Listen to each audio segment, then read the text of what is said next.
प्रियंका गांधी जानती है कि इस तरह के बयानों का लोगों में क्या असर होता है। जब वो पहली बार ग्वालियर गई थी उसमें उन्होंने कोई अटैक इसलिए नहीं किया था, तब चुनाव बहुत दूर था। ये उन्होंने आखिरी दौर में इसलिए किया, और कहाँ किया? दतिया में। दतिया कहाँ है? ग्वालियर चंबल क्षेत्र की प्रमुख सीट, और नरोत्तम मिश्रा वहां चुनाव लड़ रहे हैं। मैं भी इसको और जोड़ूंगा प्रियंका गांधी के बयान से। और उन्होंने कहा कि छुरा जो घोंपा गया है, जो ये विश्वासघात किया गया है, ये आपके साथ किया गया, ग्वालियर चंबल क्षेत्र जनता। यानी पूरा राजनीतिक बयान था और एक रणनीति के तहत था। और उसका असर ये हुआ कि कल 3 बजे के आसपास नरोत्तम मिश्रा बयान देते हैं कि अगर भाजपा के अलावा दूसरे लोगों को वोट दिया, दूसरी पार्टी को, तो पाकिस्तान में पटाखे छूटेंगे। यानी नरोत्तम मिश्रा की जमीन हिली हुई है। इससे साफ संकेत जाता है, वरना दोपहर को मतदान के दौरान ये बयान देने की क्या जरूरत थी?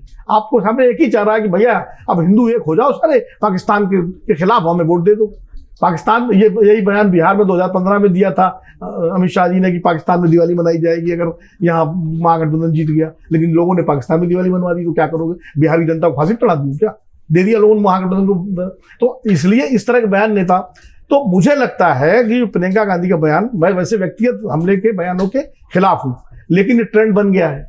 अब कहीं मूर्खों का सरदार कह दिया गया, कहीं प्रियंका गांधी ने ये कर दिया। अच्छा, ज्योतिरादित्य सिंधिया भी पहले नेहरू परिवार को निशाना साध चुके हैं।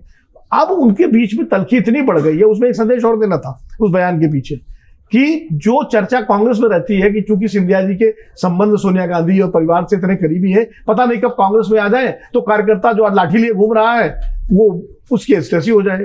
तो ये भी प्रियंका गांधी ने साफ कर दिया कि अब उनकी वापसी की संभावना नहीं है। इसलिए भी बयान उन्होंने दिया ताकि कांग्रेस के कार्यकर्ता में जोश आ जाए और वो चुनाव में पूरी ताकत से लगे। तो ये पूरा रणनीति के तहत पूरा बयान दिया गया है उन्होंने। और एक बात करके मैं कंक्लूड करूंगा, अगर उसमें एक भावनात्मक मुद्दा भी देखें कि अपना जब कोई चोट देता है तो ज्यादा गहरी होती है। ज्योतिरादित्य सिंधिया के पिताजी माधवराव सिंधिया, सोनिया गांधी, राजीव जी, ये सब एक साथ कैम्ब्रिज में, लंदन में पढ़े थे और बड़ी दोस्ती थी इनकी पूरा।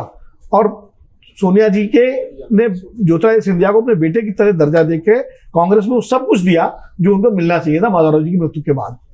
यहाँ तक कि 10 साल मंत्री बनाया केंद्र में, पार्टी में दिया, कार्य समिति में जगह दी, पार्टी में पदाधिकारी बनाया, उप नेता बनाया, लोकसभा में सब दिया। लेकिन बाद में सिंधिया जी अपने राजनीतिक कारणों से उधर चले गए, सरकार गिरा करके। तो वो चोट, अगर बहुत लोग गए हैं, ऐसा नहीं खाली ज्योतिरादित्य सिंधिया ही गए, लेकिन जो चोट अपने की लगती है ना, उसका दर्द ज्यादा होता है। शायद प्रियंका गांधी के बयान के पीछे ये भी एक कारण रहा होगा। तो ये तीनों, क्योंकि ताना किसको मिलता था?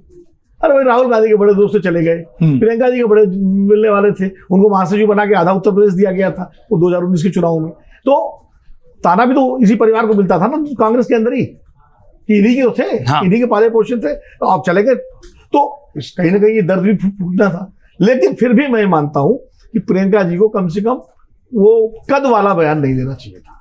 वो किसी व्यक्ति पर उस तरह का बयान दे, आप उनकी राजनीति पर हमला करिए, उनके उस पर बोलिए, लेकिन जो कद वाला बयान था मैं उसको इंडोर्स नहीं करता हूं। क्योंकि ये तो प्रकृति कौन, कोई कद में छोटा है, कोई बड़ा है, कोई लंबा है, कोई ये है, वो कोई मोटा है, कोई पतला है, मुझे लगता है वो बयान नहीं देना चाहिए। हालांकि बाद में उन्होंने उसका कहा कि मैंने तो ऐसा नहीं किया, उन्होंने उसका वो भी किया है। बल्कि इसकी बजाय कि वो ये कह देती कि भाई उनका राजनीतिक कद जो कांग्रेस में था वो बीजेपी में नहीं है, तो ज्यादा बेहतर होता। लेकिन उनका बयान मतलब उससे थोड़ा हमने गलत। अगर आप ये वीडियो YouTube पर देख रहे हैं तो हमारे चैनल को सब्सक्राइब करें और बेल आइकन को दबाना ना भूलें। अगर आप Facebook पर ये वीडियो देख रहे हैं तो हमारे पेज को लाइक करें।